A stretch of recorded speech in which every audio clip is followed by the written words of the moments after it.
दोस्तों, पांचवें टेस्ट के पहले दिन एक बार फिर से भारत की शुरुआत बेहद ही खराब रही। जी हां दोस्तों, भारत और ऑस्ट्रेलिया की टीम के बीच पांचवा test match Sydney cricket ground पर खेला जा रहा है, जहां इस बड़े मुकाबले में भारत की टीम ने टॉस जीतते ही पहले बल्लेबाजी करने का फैसला किया था। और दोस्तों, भारत की कप्तानी जसप्रीत बुमराह कर रहे थे और इस मैच में रोहित शर्मा को आराम दिया गया था।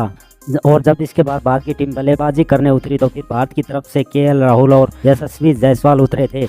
लेकिन दोस्तों, 11 रन के स्कोर पर ही मिचेल स्टार्क ने केएल राहुल को आउट कर दिया था और राहुल केवल 4 रन बनाकर आउट हुए थे। जहां उनके आउट होने के बाद इस मैच में भारत के एक के बाद एक विकेट गिरते जा रहे थे, क्योंकि 17 रन के स्कोर पर ही बॉलैंड ने जायसवाल को भी आउट कर दिया था और वो दोस्तों 10 रन बनाकर आउट हुए थे। जहां इसके बाद गिल का साथ देने के लिए विराट कोहली उतरे और इसके बाद भारत का स्कोर 50 रन के पार पहुंचा।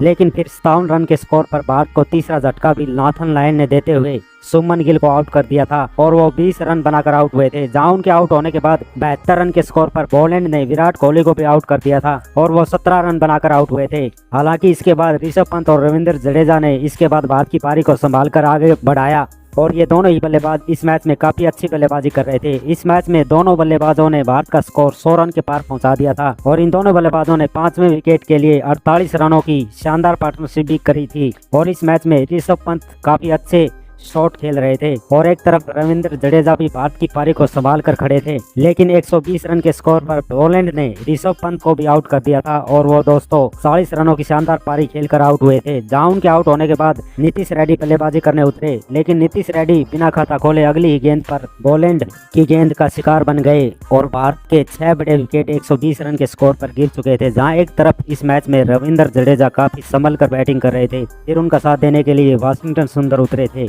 लेकिन इसके बाद रविंद्र जडेजा भी 26 रन बनाकर मिचेल स्टार्क की गेंद पर आउट हो गए थे। जहां इसके बाद वाशिंगटन सुंदर ने इस मैच में एक के बाद एक 2 शानदार चौके मारे, लेकिन वो भी केवल 14 रन बनाकर कप्तान पैट कमिंस की गेंद पर आउट हो गए थे। जहां इसके बाद आखिर में आकर कप्तान जसप्रीत बुमराह ने इस मैच में काफी आक्रामक बल्लेबाजी करी। उन्होंने एक छक्का तो 3 चौके मारे। उनकी शानदार बैटिंग की वजह से भारत की टीम जैसे तैसे 185 रन बनाकर ऑल आउट हो गई थी और बुमराह ने इस मैच में 17 गेंदों पर 22 रन बनाए थे। और इस तरह भारत की टीम अपनी पहली पारी में पहले दिन ही 185 रनों की बेहद ही खराब पारी खेलकर ऑल आउट हो गई थी। और दोस्तों, इस मैच में ऑस्ट्रेलिया की तरफ से बॉलैंड को 4 विकेट हाथ लगी थी, तो स्टार्क ने भी 2 विकेट लिए थे और इसके अलावा कमिंस को 2 विकेट हाथ लगी थी और नाथन लायन ने भी 1 विकेट लिया था।